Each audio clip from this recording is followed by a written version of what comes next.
ഓഫീസർമാർ നടത്തിയ അന്വേഷണത്തിൽ എന്ത് വിശ്വാസ്യതയുണ്ട്? അല്ല, അന്വേഷണം തുടങ്ങുന്നതല്ലേ ഉള്ളൂ. അതൊക്കെ നമുക്ക് നോക്കാം. ഏത് ജൂനിയർ ഓഫീസർ ഇപ്പോൾ ഈ പറയുന്ന കൃത്യമായ സത്യസന്ധമായ എന്താ പറയുക, അവരുടെ ലൈഫ് ഹിസ്റ്ററി ഇല്ല നല്ല ഉദ്യോഗസ്ഥർ കേരളത്തിലെ പോലീസിലുണ്ട്. കേരള പോലീസ് ഇന്ത്യയിലെ നമ്പർ 1 ആണ്, ലോകത്തിലെ പല പോലീസിനോടും കിടപിടിക്കുന്നതാണ്. അത്തരത്തിലുള്ള ഉദ്യോഗസ്ഥന്മാരായിരിക്കണം ഈ കേസ് അന്വേഷിക്കേണ്ടത്. അല്ലെങ്കിൽ ഞാൻ കള്ളനായി പോകും.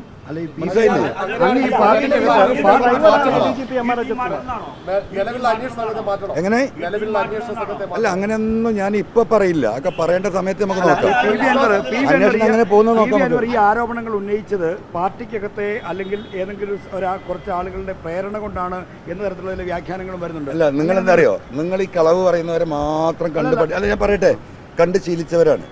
അപ്പം ഞാൻ ഇപ്പോഴും സത്യസന്ധമായി പറയുന്നു, ഞാൻ ഈ വിഷയത്തിലേക്ക് ഇറങ്ങി പബ്ലിക് സ്റ്റേറ്റ്മെൻറ്റ് തുടങ്ങിയതിന് ശേഷം SP-യുമായിട്ടുള്ള ഡയറക്റ്റ് ആയിട്ടുള്ള ഇഷ്യൂസ് തുടങ്ങിയ ശേഷം നിരവധി തവണ പാർട്ടി ഓഫീസിൽ നിന്നും CM-ൻ്റെ ഓഫീസിൽ നിന്നും എന്നെ ബന്ധപ്പെടാൻ ശ്രമിച്ചിട്ടുണ്ട്. ഞാൻ ഫോൺ അറ്റൻഡ് ചെയ്തിട്ടില്ല. ഞാൻ പലതവണ ഫോൺ ഓഫാക്കിയിട്ടുണ്ട്. നിങ്ങൾക്കറിയാം, നിങ്ങൾ തന്നെ പലരും എന്നെ വിളിച്ച് കിട്ടുന്നില്ല. എൻ്റെ ഡ്രൈവറെ ഫോൺ ഓഫാക്കാൻ ഞാൻ പറഞ്ഞിട്ടുണ്ട്, എൻ്റെ സ്റ്റാഫിൻ്റെ ഫോൺ ഓഫാക്കാൻ പറഞ്ഞിട്ടുണ്ട്, എൻ്റെ കൂടെയുള്ള എൻ്റെ ഗൺമാന്മാരുടെ ഫോൺ ഞാൻ ഓഫാക്കിച്ചിട്ടുണ്ട്. എന്തുകൊണ്ടാണ്? ഈ വിഷയം ഒന്ന് പുറത്തു വരട്ടെ. അതാ ഞാൻ പറഞ്ഞത്. ഇതിൻ്റെ പിന്നെ ആ ധർമ്മം എൻ്റെ കൂടെ ദൈവമേ ഈ വിഷയത്തിന് ഉള്ളൂ എന്ന് ഞാൻ പറയുന്നതാണ്. ബാക്കി ഇപ്പോൾ ഞാനിത് ഗവൺമെൻറ്റിനെ ഏൽപ്പിച്ചു, മുഖ്യമന്ത്രിയെ ഏൽപ്പിച്ചു, ഇപ്പോൾ ഇതാ പാർട്ടി സെക്രട്ടറിയെ ഏൽപ്പിച്ചു. ഇനി എന്ത് നടക്കും നമുക്ക് നോക്കാന്ന്. അങ്ങേക്ക് ഈ സംവിധാനങ്ങളിൽ വിശ്വാസമില്ലാത്തത് കൊണ്ടാണോ ഫോൺ ഓഫാക്കി വെച്ചിട്ട് പൊതുസമൂഹത്തോട് പറഞ്ഞതിന് ശേഷം പിന്നീട് സർക്കാരിനെ ഇത് അറിയിച്ചാൽ മതി? അല്ലല്ല, എനിക്ക് പറയാനുള്ള കാര്യങ്ങൾ മുഴുവൻ പറഞ്ഞു കഴിഞ്ഞതിന് ശേഷം ഈ ഉത്തരവാദിത്തപ്പെട്ടവരെ കണ്ടാൽ മതി എന്ന എൻ്റെ തീരുമാനമാണ്.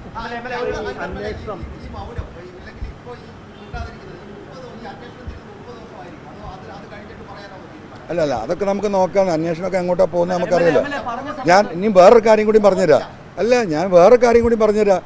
ഈ അന്വേഷണം നടക്കുമല്ലോ, അന്വേഷണം എങ്ങോട്ടാണ് പോകുന്നത് നമുക്കറിയാലോ. അപ്പം നമുക്ക് ആ ഘട്ടത്തിൽ നമ്മൾ ഇടപെടും. മനസ്സിലായോ? ഇവരിൽ പലരും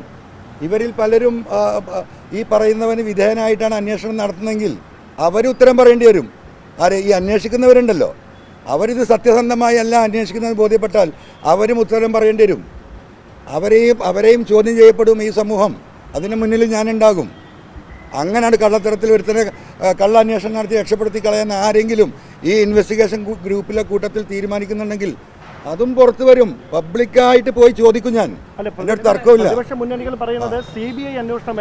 അല്ല, പ്രതിപക്ഷം വിട്. നിങ്ങൾ പ്രതിപക്ഷം വിട്. അല്ല, എനിക്ക് അങ്ങനെ ഒരു അഭിപ്രായമില്ല. ഇവിടുത്തെ ഏജൻസി, ഇവിടുത്തെ പോലീസിന് തന്നെ കൃത്യമായി ഇത് അന്വേഷിച്ച് വെളിയിൽ കൊണ്ടുവരാൻ കഴിയുമെന്ന ഉത്തമ ബോധ്യമുള്ള ഈ പാർട്ടിയിലും ഈ ഗവൺമെൻറ്റിലും അടിയുറച്ച വിശ്വാസമുള്ള ഒരു ഉറച്ച സഖാവാണ് ഞാൻ. ഒരു വിദേശ ഏജൻസിയോ ഒരു ദേശീയ ഏജൻസിയോ ഇതിന് ആവശ്യമില്ല.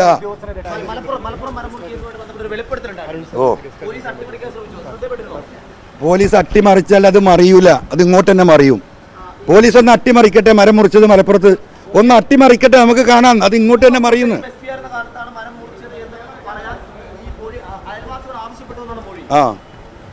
അയൽവാസികളോട് പലരോടും ആവശ്യപ്പെടും. ഈ സ്വർണ്ണക്കള്ളക്കടത്ത് അതൊക്കെ ഇപ്പോൾ ആവശ്യപ്പെട്ടുകൊണ്ടിരിക്കുകയാണ്.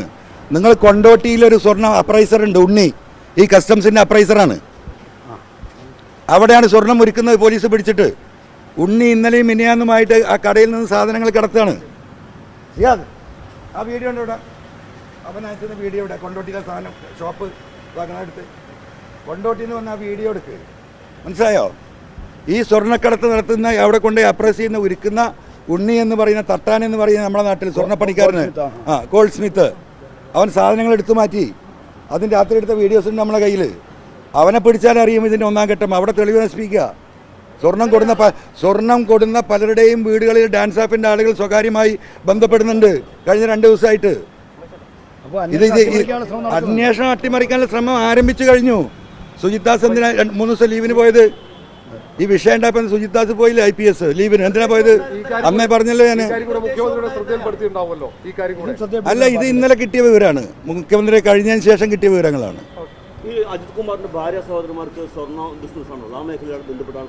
എന്താ നിങ്ങൾക്കൊക്കെ എന്താ പണി? ഒന്ന് പോയി അന്വേഷിക്കുക. തൃശ്ശൂർ പോയി അന്വേഷിക്കുക.